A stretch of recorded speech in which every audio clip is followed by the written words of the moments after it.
Have you ever completely frozen, your eyes suddenly going blank when someone casually asks what your childhood was like? You realize you do not have a single, clear, innocent memory. That is because somewhere between the ages of 7 and 17, you were quietly forced to play the adult. You were the one cooking dinner for your younger siblings. You were the judge, mediating the bitter arguments of your own parents. But why is it that today you can flawlessly handle the absolute worst corporate crises, yet you panic and struggle just to ask someone for a simple piece of advice? Why does letting go and resting for one full day bring you an overwhelming sense of guilt and extreme anxiety? The horrifying truth is, what everyone calls your fierce independence or early maturity is absolutely not a superpower. It is a brutal survival mechanism. And that child who had to grow up way too fast is still secretly manipulating your entire nervous system in adulthood. Your family and society love to praise a good child. They proudly pat your shoulder and tell everyone how understanding you are. They brag that you never demand anything for yourself. We are completely conditioned to believe that this early independence is a beautiful sign of natural strength and brilliance.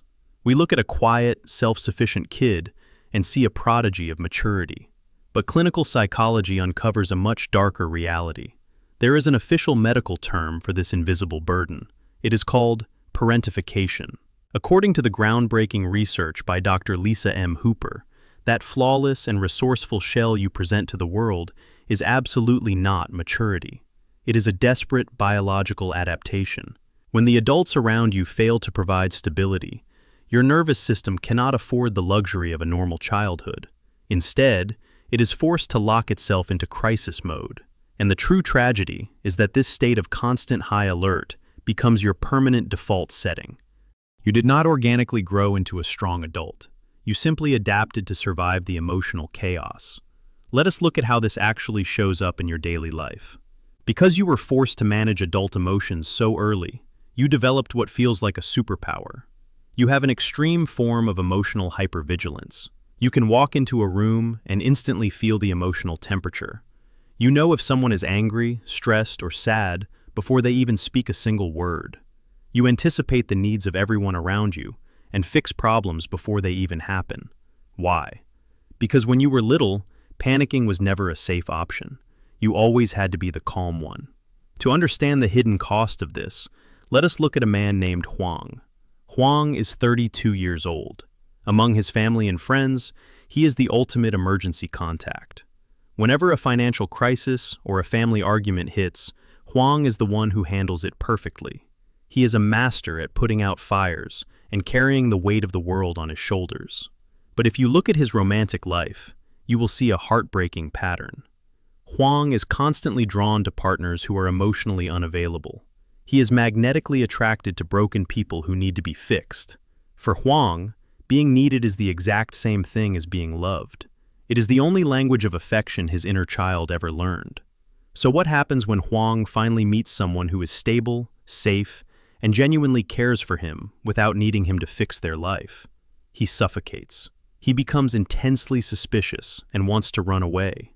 Because to a nervous system wired for constant chaos, a peaceful and healthy relationship feels completely alien. It feels deeply uncomfortable, like waiting for a bomb to drop. This reveals the ultimate paradox of your existence. You can smoothly navigate massive life storms without breaking a sweat, but you are absolutely terrified of being vulnerable. You exhaust yourself with relentless overthinking. You will map out 17 different worst-case scenarios for the smallest, most insignificant daily decisions. People might call you a type A personality or a perfectionist, but you know the truth. You just have a desperate, exhausting need to control every single variable in your environment, because your inner child vividly remembers a time when unpredictability meant absolute disaster. To truly grasp the weight of this invisible burden, we must look directly into your biological wiring. Growing up in a volatile environment forced your sympathetic nervous system into a permanent and brutal state of overdrive. Your brain is literally trapped in an endless aggressive loop, constantly scanning the horizon for invisible threats. That obsessive need for control we just talked about is actually a physical trap. It is a desperate, primitive reflex designed to stop your entire universe from completely collapsing. And this brings us to the most painful reality of all. That crushing, bone-deep exhaustion you feel every single day. The kind of heavy tiredness that even 10 hours of sleep can never fix. Your physical body never actually learned how to safely power down, because deep within your subconscious mind, a terrifying equation was carved into stone. Relaxing equals dropping your guard, and dropping your guard equals immediate catastrophic danger.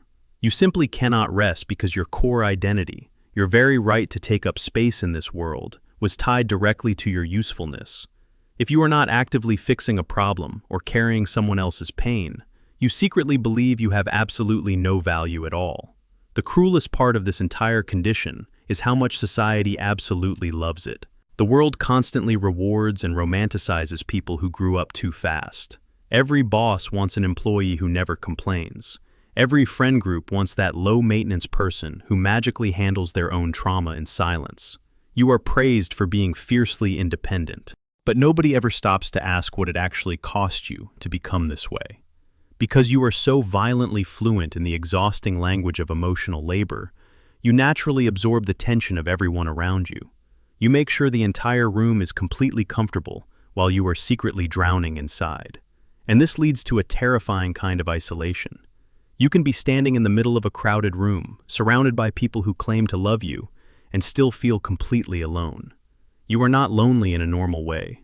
You are alone because not a single person actually sees how hard you are fighting to keep their world from shattering. You are exactly like a brilliant conductor leading a massive, chaotic symphony. You effortlessly smooth over every bitter conflict and keep the perfect rhythm of everyone else's life. You make the music sound absolutely beautiful. But the audience has no idea that the brilliant conductor is slowly suffocating to death, right there on the podium. How do you heal from a trauma that nobody else even sees? First, you must give yourself permission to deeply grieve.